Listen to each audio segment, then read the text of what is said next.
de venir tous les jours voir des films de Jacques Rivette. On est ravis de vous accueillir. La rétrospective a donc démarré mercredi 5 janvier, et se poursuivra jusqu'à la mi-février. Et aujourd'hui, on a la chance et la joie d'avoir à nos côtés une actrice, l'actrice principale du film L'amour par terre, Jane Birkin.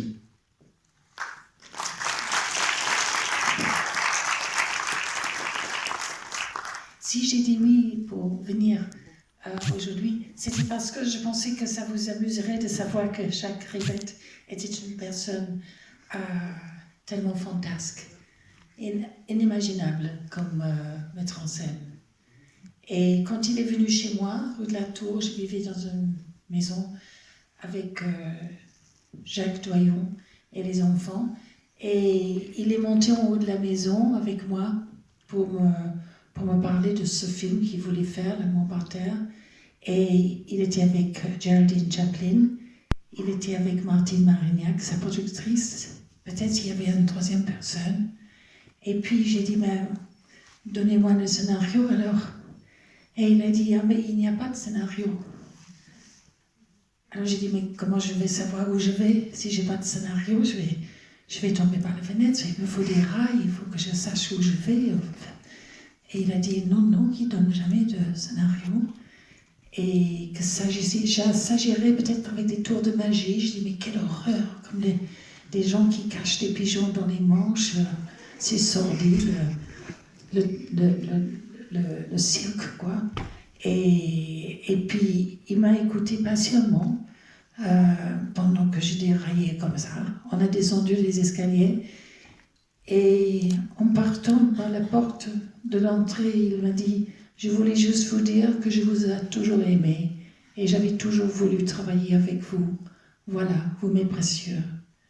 Et sur ces mots que personne ne m'a jamais dit, j'ai rendu compte qu'il m'a dit quelque chose qui, en effet, m'a vraiment bouleversée. Mais j'avais dit non, évidemment. Et Jacques Doyon a passé sa tête par la porte et il a dit, mais tu sais qui c'est, Jacques Rivette? Alors j'ai dit non.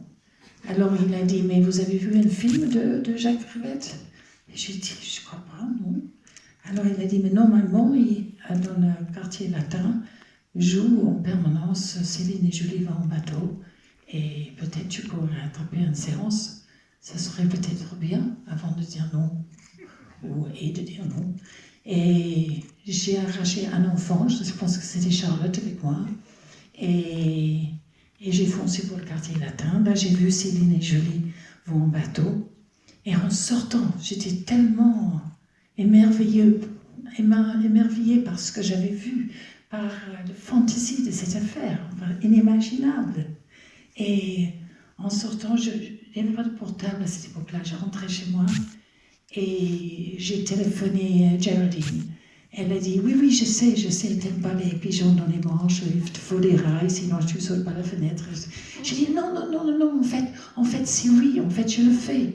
Si je peux être aussi bien, ou à moitié aussi bien que les deux filles dont Céline et Julie vont au bateau, c'est oui.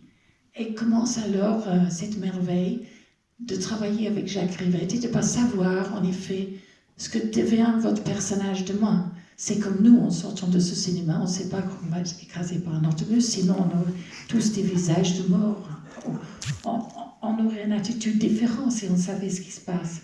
Et c'est peut-être ça le charme de sa façon de travailler. J'ai eu le bonheur de travailler 3 fois avec lui.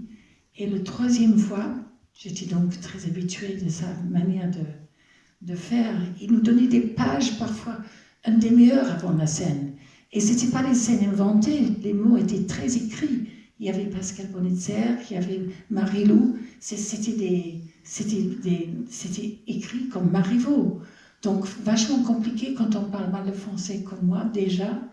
Et sur la 3e affaire que nous avons fait ensemble, qui allait être son dernier film, il m'avait donné une page en avance. Et c'était une page dans un cimetière où je devrais être devant un tombeau et raconter l'histoire de cette personne qui se trouvait sous terre. Bien sûr, je l'avais appris vraiment bien. Bien sûr, j'ai récité ça, mais génialement, avec une prise. C'était tout à fait bien. Et bien dans le film, c'est le seul moment qui ne semble pas vrai. Parce qu'en fait, l'hésitation que nous avons dans la grande difficulté de s'accrocher sur le mot des autres, de se demander qu'est-ce qu'on va dire, etc., ça donne des suspens dans le temps comme je parle là, ne sachant pas ce que je vais dire en fait tout de suite après. Et peut-être il a compris ça, peut-être il nous a gardé dans le suspens de ce qui allait arriver à nos caractères. À la fin de L'amour par terre, j'étais tellement énervée avec lui parce que j'étais sûre qu'il savait ce qu'on allait dire, que c'était juste une caprice de ne pas nous donner des pages en avance.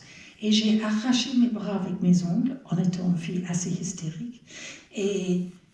Mais à sang, il fallait mettre des manches longues et le sang traverser les manches. C'était pour ne pas l'étrangler lui. Donc je me suis écorchée moi-même. Et nous ne savons pas jusqu'à la dernière seconde quel était notre avenir dans ce film. Est-ce que le film va se pointer ou pas se pointer? Qu'est-ce qui va se passer? Donc ce que vous voyez, ne sachant pas ce qui va arriver après, c'est exactement l'état d'esprit de nous dans le film. Et je dois dire que j'ai découvert quelqu'un qui est Geraldine Chaplin, qui est juste le charme intégral. C'est juste la personne qui vous soulève à être une personne meilleure que ce que vous êtes, de rendre la vie plus gaie que ce qu'il est. On a chanté des comédies musicales tout le long du film, tellement on était joyeux. Et elle est devenue une amie pour la vie. Et c'est Jacques Rivette qui mange à peine. Hein. Quand on est assis à côté de lui, il mange juste pour ne pas mourir. Hein.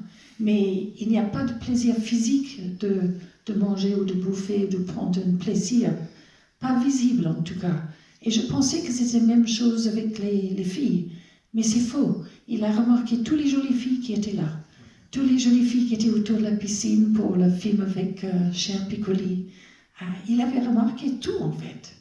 Et voilà, c'était magicien, vraiment.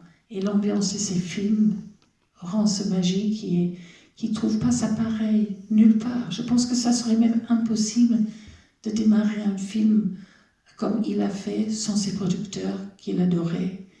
Et voilà, je les remercie beaucoup de m'avoir pris dans leur aventure. Ça m'a ouvert l'esprit énormément. Merci à vous, cher Jamie, merci.